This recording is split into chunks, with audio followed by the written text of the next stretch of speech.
We've been training Abby for 3 weeks now, actually today I think, and she has come such a long way.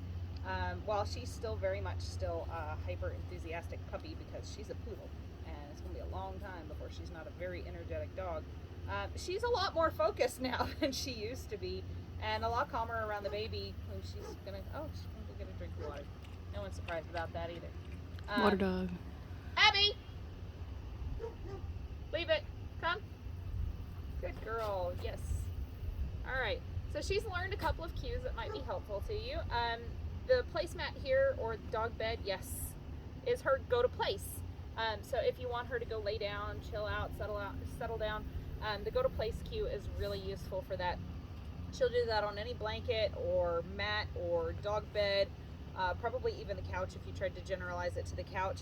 And it's just very simply go to place, and you point at the place you want her to lie down, and she'll run over there and lie down. I highly recommend giving her something like a stuffed Kong to keep her entertained while she's there, or maybe a Pizzle, a high value chew toy at any rate, because that's what's going to help her understand that we're going to lay here for long periods. Abby, go to place.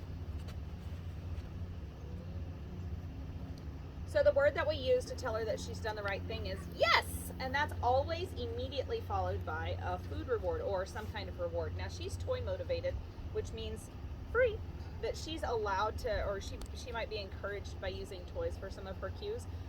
This one specific cue, I don't usually recommend a food reward unless that food is, I don't recommend a toy reward unless that toy is food stuffed, because we want her to be encouraged to be calm and quiet when she's in her place cue. Now, I told her a minute ago that she was free. The hand signal for free, Abby, you're free, is just jazz hand. And that means that she's allowed to get up. She can go do whatever she wants. We try to always release our dogs before we think that they'll get up, because that helps build the duration of any given cue that we've taught them. So if I ask her, Abby, and it always takes her just a second to remember that she's being talked to, Abby, come, because she's very focused, and sometimes she's very focused on what that smell was. Come here, Abby. So we can ask her to sit, and our hand signal for sit is just a flat palm upward, and then say yes and give her a food reward for that. Now you could give her a toy reward, but I'm going to tell her free, which means that she's allowed to get up now. Now I can reward for free, but I don't have to. It means that she's allowed to get up. It doesn't mean she has to get up. It means I don't care what you do right now. I no longer need you sitting on the couch because you're a bad child. Abby, come here. Can you down? Yes! Now she also has a hand signal for down. The hand signal for down is just pointing at the ground. Now you'll notice I said that Y word earlier. Abby, yes. And I can build duration and distance and distraction by moving around, yes. So we can build distance, distraction, and duration by simply asking her to perform a behavior and then adding in those elements. So duration, I would just stand here for longer. I might say, Abby, down. I'm capturing the behavior here because she's already doing it. But she is doing the right thing, and then I'm going to stand here and yabber a little longer than I normally would. That's going to build duration. Then I'm going to mark, yes, and reward. Okay, now if I want to build distraction, I'm going to put the baby down and let him scream, or have somebody come into the gate, or I'm going to have the horses walk past, or more birds, children, squeaky toy in the other room, squeaky toy 3 feet away, whatever it is that might be distracting to her that gets her to break her stay, I'm going to practice that. Now if I want to build distance, I'm going to mark first, yes. Now if I want to build distance, I'm going to walk away. Okay, now we're going to build it a little bit at a time. We started off with a foot or two, but we can get a lot further now. Yes. And I am going to mark and reward several times. Or I can mark and reward and release her immediately. Abby, free? Yes! So her stay's gotten a lot better, but remember, she's a puppy, and if she messes up, we're just going to put her back in her stay and start over asking just a little bit less. Keep in mind that whenever you add distance, distraction, or duration, all three of those things make her stays more difficult.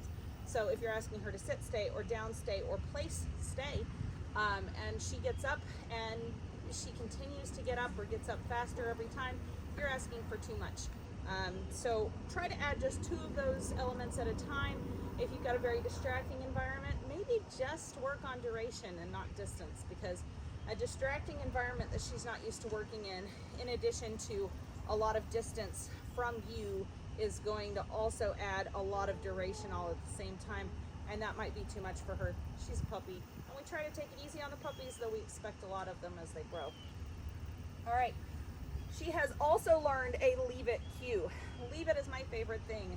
Leave it is, don't touch that, don't sniff that, leave that alone, that's not yours, please don't mess with that, oh my God, dog, stop. Okay, so I also use it on my children. I can practice with a leave it, with food in my hand, which works very nicely for her.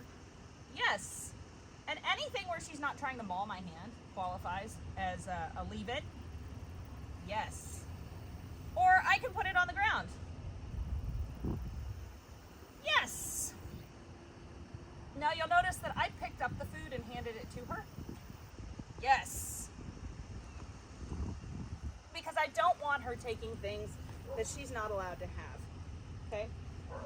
She's been fantastic on the leash pretty much since we got her. She's never really had a chance to learn how to pull on the leash. Abby, can you sit for me? Thank you. See if I can't leash her one-handed like Nandi does. Nandi's got some talents in this area that I don't have.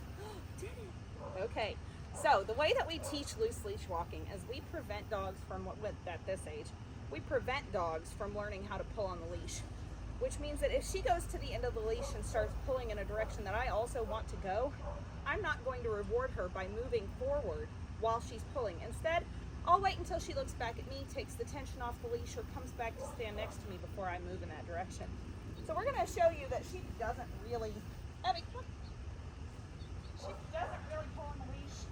She'd much rather stay in the shade today. This is not her thing. Yeah.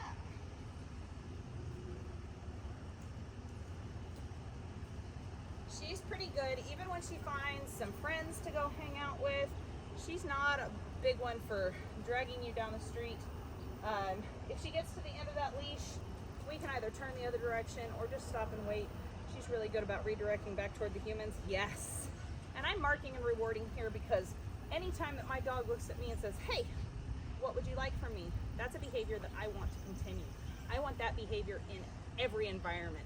If I haven't given her a direct cue, I want her to look at me and go, what should I do next? We call that offered attention. Yes. And we reward that a lot. All right. Abby has been an absolute joy to train, and we're really excited about all the directions she's going to go.